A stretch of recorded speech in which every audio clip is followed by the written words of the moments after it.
So I've made a lot of paintings over this last year. On January 1st, 2022, I made a resolution to work every day of 2022 on my art. And, some of the stuff in this room is a result of doing that. But I felt like something was missing. I've been working on a lot of these portraits, um, some of these smaller abstract pieces. I had different themes for every month because I was trying to get some sort of concept, and I thought it would be fun to work with different concepts, different months. But something was kind of missing in all these, and that was a broader narrative. And so I decided that I wanted to create paintings and somehow link it with writing, since I've also been writing this last year. Here's my dog. And I came up with this system, and I'm going to try it for the next 30 days and see what happens. And it's a system basically where my practice will incorporate writing in order to kind of merge my writing practice and my painting practice into one, and try not to give supremacy to either of them. So take a look at what I've come up with. I've been thinking that my paintings need to be placed somewhere and the characters need to be clearer. And in doing so, I've discovered some simple similarities and differences between painting and writing. Two things which I actually do. So with painting, you start, of course, with paint. Paintings have to be made of paint. That's the lowest and simplest way I'm going to describe a painting. We can also think of it as color if you want to. But, a drawing would be made of ink. Painting's going to be made of paint. So there's ways to make paintings. Some of them are based on intuition, and some of them are made on careful planning. So those are two different ways that paintings are made. Paintings are often started with a sketch. So we're sketching, we're planning things visually, or sometimes we can use our intuition in the sketch and create a basic composition that launches off into something else as well. Before the sketch, we should have a concept of some sort before we begin, right? Some idea what is being transmitted in this work of art, so it's not just purely some aesthetic exercise. Now let's think about some other things in painting. Characters. Who's in it, right? Who's in the painting? What is their role in the painting? Then, of course, we've got environment. What is the world that this painting consists of? What is surrounding these characters, right? And then, of course, we have action. What is the person doing in their environment? So, man riding horse, right? Where is the man riding a horse? What type of environment is he in? Is he in an Old West environment? Is he in a sci-fi environment? Where is this man riding the horse? Then we get to characters. Who is the character that is on top of that horse, and how do they relate to the situation that's happening? With writing, we also have characters, of course. And you can find way better descriptions of, how to structure a novel and all this sort of thing. I've just written one novel myself, so I'm not some expert, but I am interested in connecting my painting and my writing. So we also have place, environment.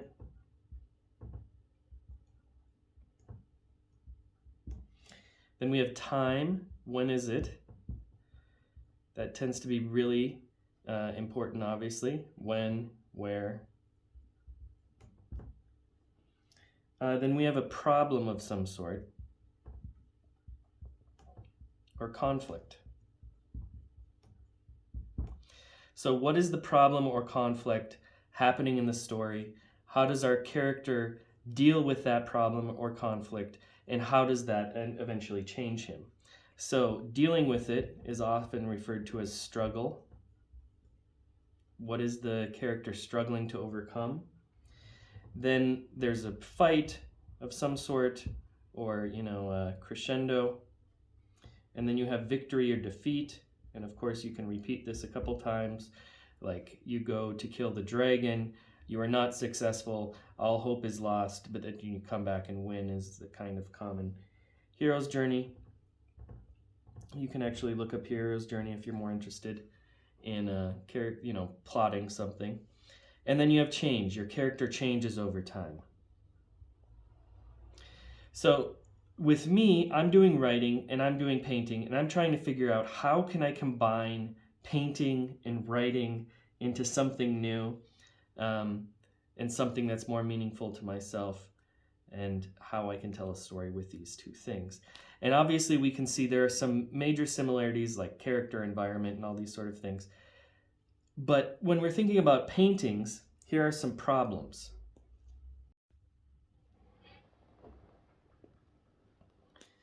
So then we've got some limitations of both painting and writing. What are some of the limitations of painting? What are some of the limitations of writing?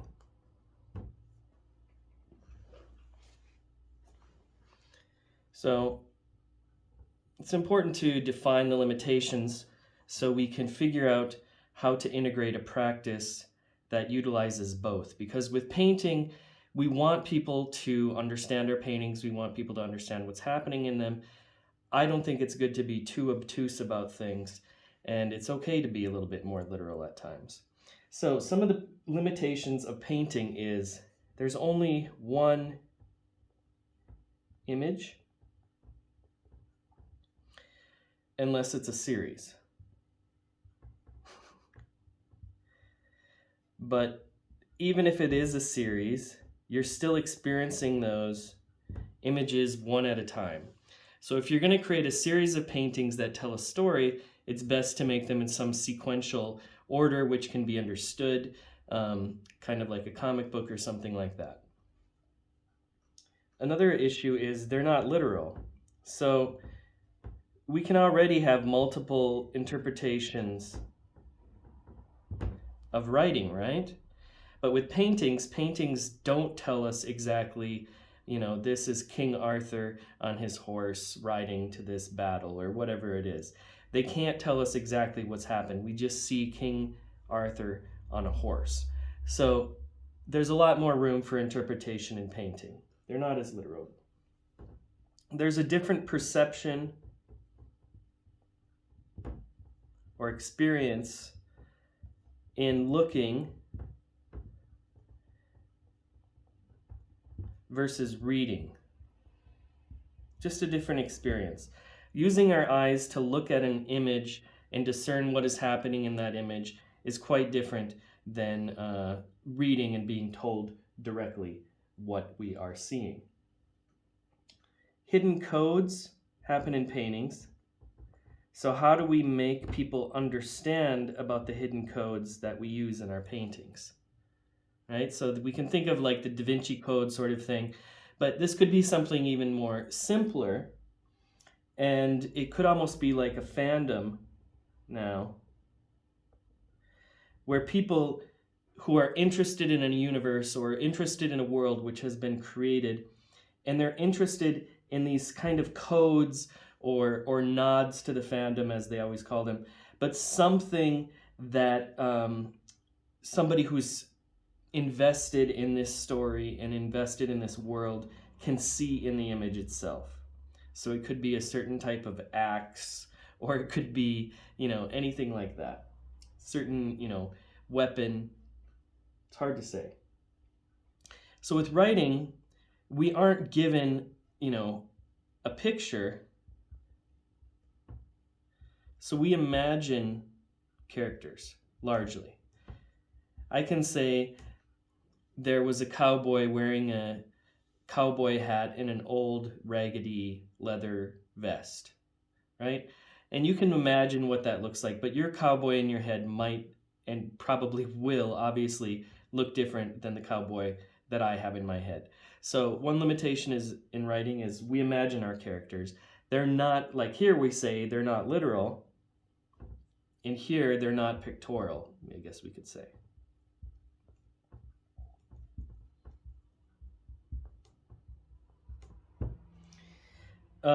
With different perception, of course, we also have reading versus looking, right? So there's a different perception itself in reading. It's a different activity that you're invested in. In terms of the hidden codes and stuff like that, we have the lore. A lore would be, an interesting way to look at, writing in general, of course. But thinking about the lore of paintings when an artist is world building is different than how somebody is going to be writing, create the structure for a novel and then execute the writing of that novel. Then, of course, with writing, I think we have, and this goes for both of them, what is the connection between whatever it is you're creating, writing or painting, and the real world? So what is this connection to real world events? Is it just fantasy? Is it all just a made-up world? Or are you really trying to poke at something larger and broader than just the characters and in the environment that you're creating and the aesthetics and the style you're using to paint them? What is the broader objective of this work? So what I want to create is a painterly practice.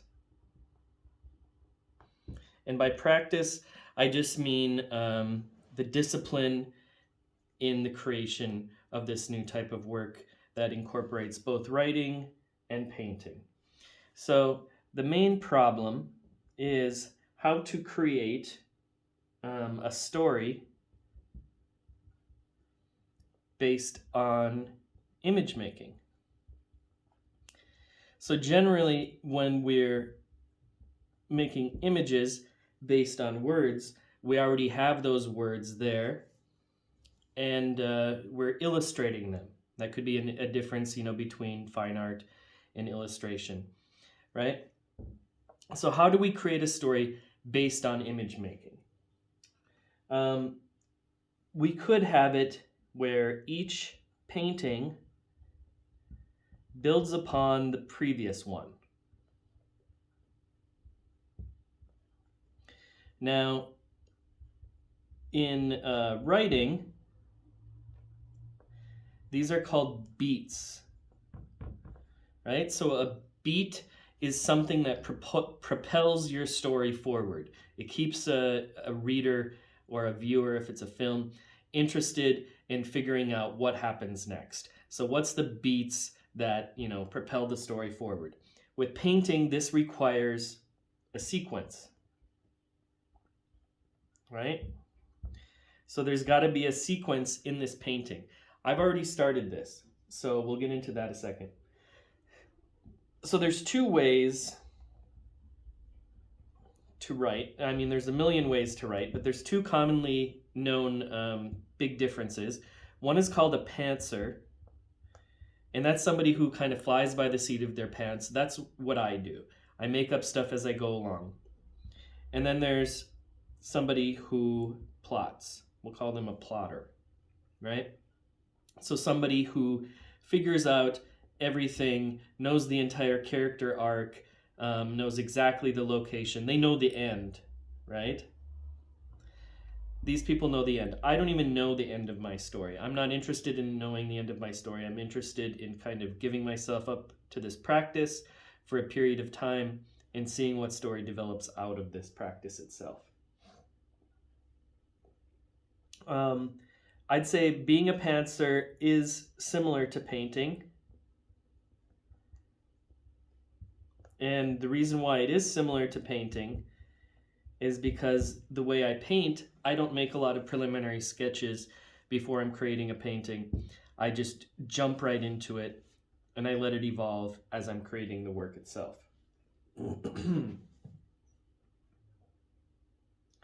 We could also call this like creating by evolution, right?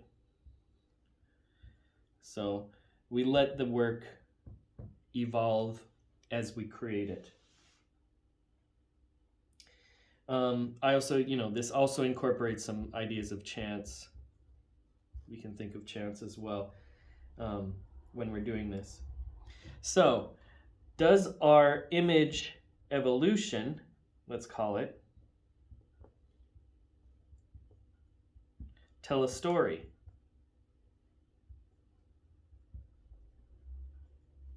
Right? So, does this evolution of images, or this sequence, we'll call this a sequence as well, does this sequence tell a story? And how do we do that? If we've got this, go to this, go to this, right? So we have this painting goes to this painting, goes to this painting, right? And luckily, I already have my first image because I was like, I need to just bring in more characters and bring in more place to my paintings. That was one of my goals for 2023. So I have my first painting already. And that painting is Cowboy Jin finds a bone and contemplates death.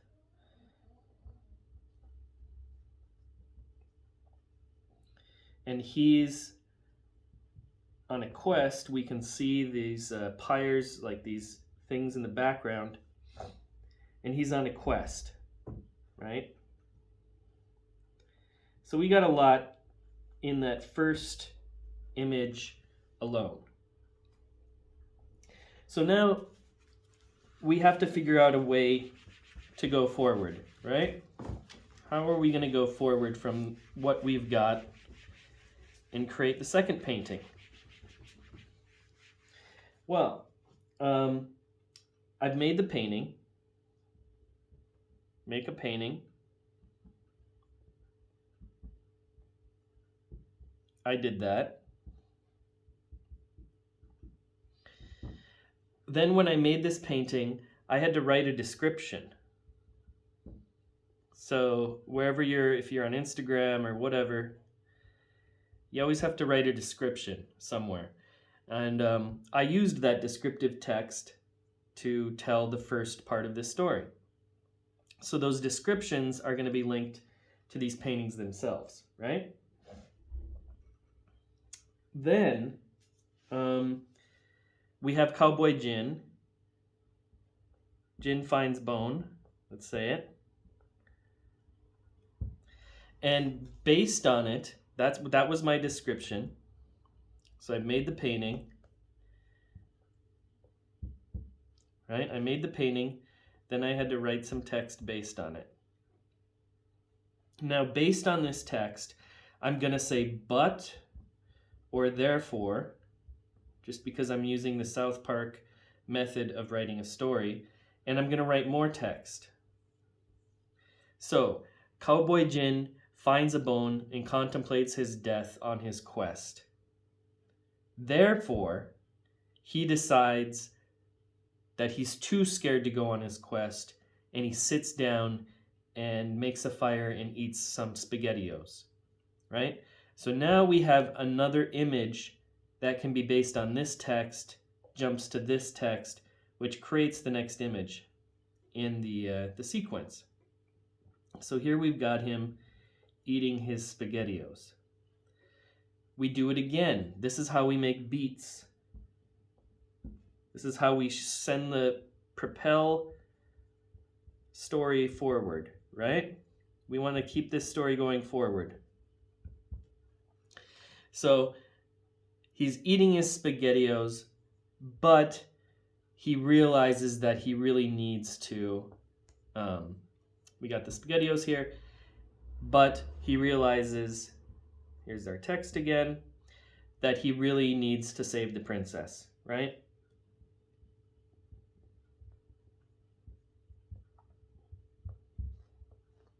And that's another painting. And we continue this process. I'm going to continue this process throughout, maybe the next month or so. I did work every day of 2022, so I'm still doing that in 2023. And basically, I've decided to kind of give myself over to this new process and this new way of creating that isn't totally writing, it's not totally painting. And the paintings, the paintings are beats in a way. We can think about the paintings as beats. But there is a problem with this because we don't want the text to dictate every painting, right? So to combat that, we don't want text to dictate every painting. And what I mean by that is we don't want to just start illustrating because we're taking a painterly approach. So in addition to me having this text, for my next painting, Cowboy Jin gets scared of death, so he abandons his quest, makes a fire, and eats SpaghettiOs. When I'm creating that painting, I have to allow myself to be open to the painterly process, to let the painterly process also change the story itself. And since I'm painting in a way that utilizes discovery and chance and all sorts of these sorts of things, this painting, something will probably happen that I'm not foreseeing right now that's going to help propel the story forward, again, with this text that I write here. So that's how I'm going to create a painterly practice that also creates a world and also creates writing and a linear story which is going to be told. I'm not going to be saving the princess, but I use that as an example. And maybe if you're interested in creating an artistic practice that's related to writing, I think a lot of these things will also apply to you because they're two different things. We don't want, there's nothing wrong with illustrating text, but a lot of times we see artists who, they create the paintings, they have a bunch of paintings, and they're all done in this certain style. I'm not saying any names, right? And then they try to back engineer a world based on these paintings. They kind of try to back engineer this and then create a text for it, right? But creating that text backwards, it feels like it's kind of jammed into it. And I'm trying to create a method where the paintings and the writing can coalesce and come together and create something new. This couldn't be done.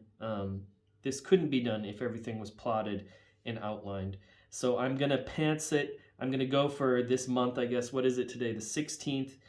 And let's just go for 30 days, I guess. I mean, we have big paintings and little paintings. That's also something to think of. The size of a painting, obviously I'm working on these bigger paintings that are like 1 meter by meter now. So the bigger paintings, whether they should be telling some more important beat, whereas the smaller paintings could also be less consequential in the overall story. So for making the SpaghettiOs, that's going to be a smaller painting that I work on right now. So yeah, thanks for watching. If you want to see the painting of Cowboy Jin, he's right up there. And that's him finding the bone. And we'll see where this goes. Gotta figure out how to incorporate her as well. Got a lot of paintings here.